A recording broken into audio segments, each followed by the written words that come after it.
Hello guys, welcome to my channel. तो ये है मेरा गांव वाला घर। आज नवरात्रा का तीसरा दिन है। तो हम लोग नहा के रेडी होके पूजा पे बैठ जाते हैं और नवरात्रा में सुबह शाम 2 टाइम पाठ होता है। फिर मम्मी को यहाँ आग देते हैं धूप के लिए। उसके बाद यहाँ पूजा हो रहा है। उसके बाद हम यहाँ दूध गर्म करते हैं और खाना बनाने लगते हैं। तो आज हम बना रहे हैं आलू और पटल की सब्जी।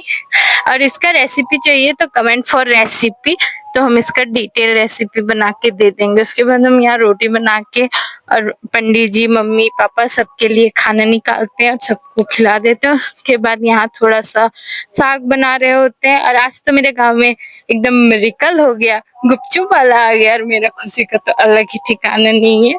और इस लड़की को भी देखो, गुपचुप एकदम पूरा खाए जा रही है। और डांस एंजॉय कर लो गाइस।